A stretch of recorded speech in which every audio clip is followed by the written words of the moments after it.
So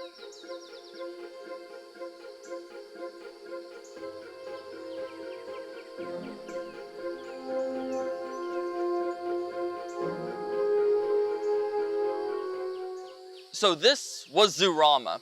Zoorama was a zoo that operated near Newmarket from the late 50s until about the early 60s. Hello, I'm digital content producer Jacob Five, and today we're going to explore the story of Zoorama, as well as the people who are trying to keep its memory alive.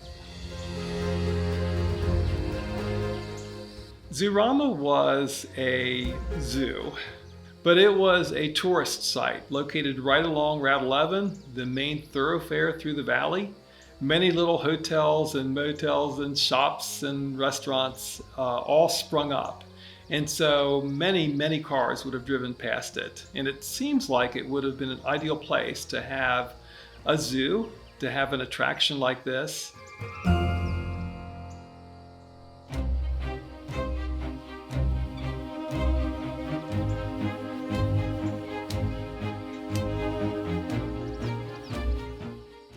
My connection with Zurama is really very precious to me. My parents were investors in the property, and I remember going there as a very young girl, like 3, 4, 5. Beautiful place, magical. My memories of Zurama are, it's interesting, they're faint and vivid at the same time.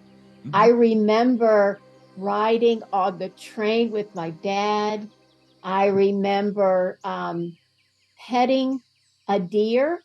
I had never seen things like zebras before. So I remember vividly, it was actually a shock to see a striped horse. I remember some of the smells and the sounds, but the train, I love the train. And the gift shop. What little girl wouldn't love the gift shop?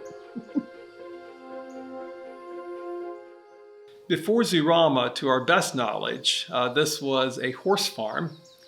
It had been bought in 1925 by Willis Kilmer and was operated as a racehorse breeding farm for him. He bred a Kentucky Derby winner here, and he housed some other Kentucky Derby winners here at the location. And several of the barns that are on the property, including one that we refer to as the giraffe barn, appeared to be horse barns in their earlier iterations. So Zoorama had, as advertised, a lot of different animals. I think over 200 animals from many different continents, perhaps 4 or 5 continents. They had things like water buffalo, zebras, they had a giraffe, they had some hippopotamuses. We understand that they had a hippopotamus that was on loan from the Smithsonian. And additionally, we've heard stories about lions as well here. We've had lots of people that have inquired about searching for items here on the site, and no one has yet searched in that field. We have found a couple of concrete foundations. I mentioned the giraffe barn. That's a barn that's a 2-story barn that's sitting there. And in the one corner, the floor has been taken out. And there are feeders, both hay and grain feeders, on the second floor that obviously was meant to feed a giraffe. Additionally, there was some insulation that was put up there, probably to keep an animal like that was used to a different climate, a little warm in the wintertime.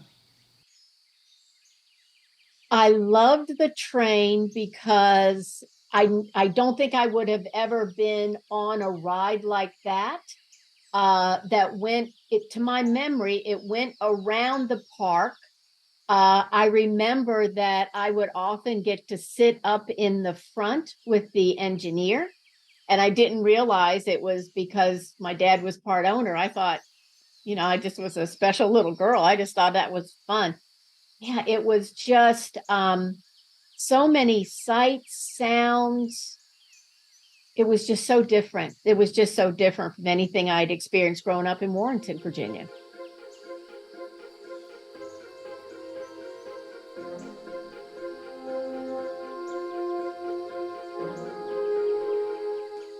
To the best of my understanding, my dad got involved with Zoorama as an investor because, first of all, he had an interest in livestock, animals, that sort of thing. He understood how to manage, buy, sell big animals. Now, not exotic animals, but certainly farm animals. That was something that he was very well versed in. He also was a smart businessman. So I have to believe that at the time he thought this was a savvy investment. Plus, he loved the valley. He loved Newmarket. He loved the people. He just loves that part of Virginia. And I could see that bringing together his interest in animals with a family event in that part of Virginia would have been I could just see why that would be really attractive to him. So these concrete pylons here and here are all that's left of what was the train track here at Zoorama. Now, these would have been to the right of the track, and I'm not exactly sure what would have been here. It could have been a sign, it could have been something for the conductor, it could have even been something for like a small little building, but this is all that remains of the Zoorama train, where so many people had so many happy memories.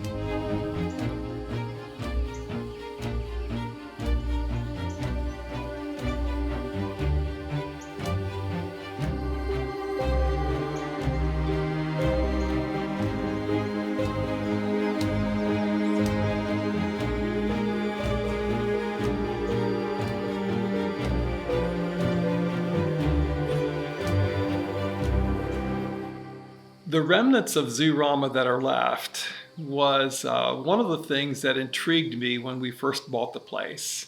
We're looking to buy it actually. I would examine the fields via Google to see if there were rocks or other things that I needed to take a look at when I inspected it.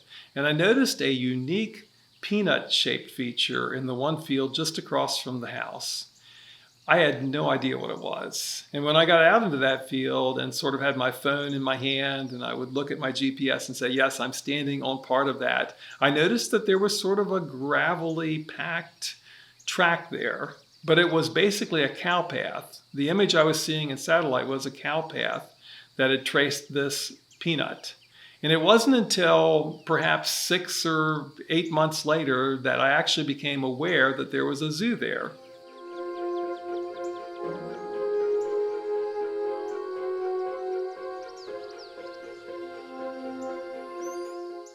My dad would talk about Zoorama while we were active in the business, and we meaning, the family. So when my relatives, I had cousins that would visit from Minnesota and Nebraska, and we would all pile in the car and we would make the trip from Warrenton down to Newmarket to show the cousins, right, this part of Virginia and Zoorama. That he was really excited about, what animals were coming in. I do remember oh, we want to go see this new exhibit, or I want to go check on the camel. He would say things like that. But as the business started to shift, and I now understand that they were understanding that they had to close it, it was not a topic of discussion around my house. Even though I was young, I remember my dad being on the phone, like on the weekends and late at night, which was not normal for him. And what I realized he was trying to do was place those animals in homes, talking to sanctuaries and zoos, trying to place, some of the animals. Because I do remember my mom telling me that even after they closed, they still had to take care of the animals. They still had to feed them and house them until they could find homes for everybody. And that was those were tense conversations. As a matter of fact, for years, my dad wouldn't even we couldn't even say the name after it had closed. It just was a touchy subject. And so there are a number of people that would talk about being here on a field trip. There were stories from one of my friends that he had his finger bitten when he was a kid here by a monkey, of all things. For me, Zurama was magic. Oh, it's even getting me emotional thinking about it. It was time spent with my parents. We would dress up. If you look at pictures in my baby book, I have little dresses on. It was it was just magic. We were having fun. We were interacting with animals. We were seeing other families. I was looking at animals I had never seen before. Yeah, it was just absolutely bliss for a little girl.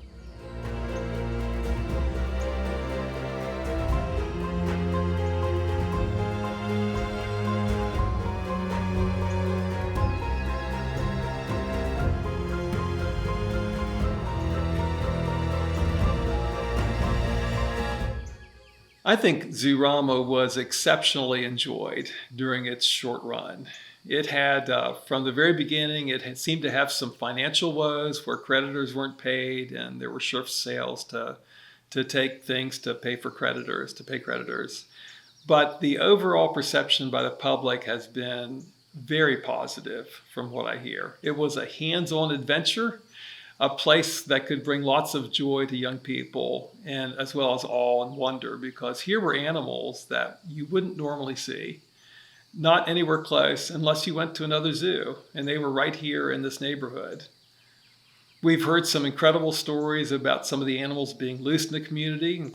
I think it's really important that we as a community remember places like Zurama and places like Court Manor and some of the histories that were bound to this community. I think it's exciting for youngsters to hear that there was once a zoo, once a Kentucky Derby winner bred, and you could fill that blank in with many things because it inspires joy. I think it inspires pride in your local community.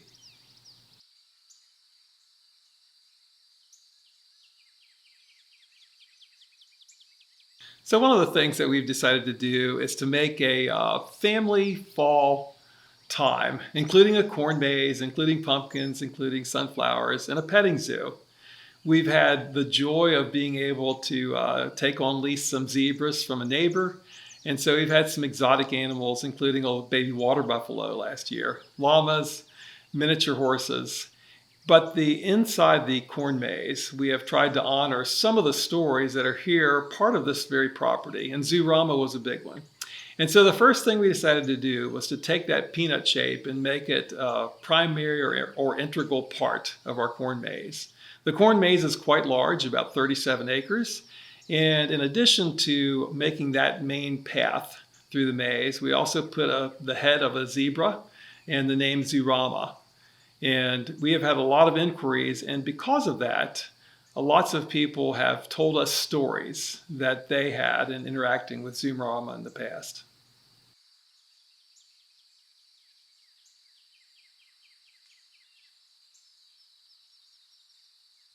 You know, one thing I would love for people to remember is there there are so many precious memories in your own family history. You don't always have a zoo involved, but yeah, just to take the time to honor your family's history. And Zoorama happened to be part of mine.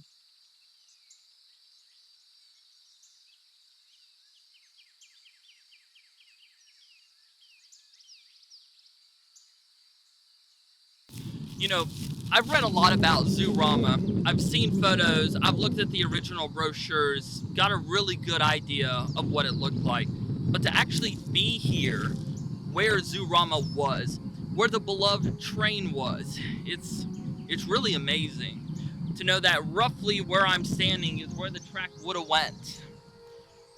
Knowing that families would have been creating precious memories together, teachers would have been bringing students on field trips that they would have talked about all year.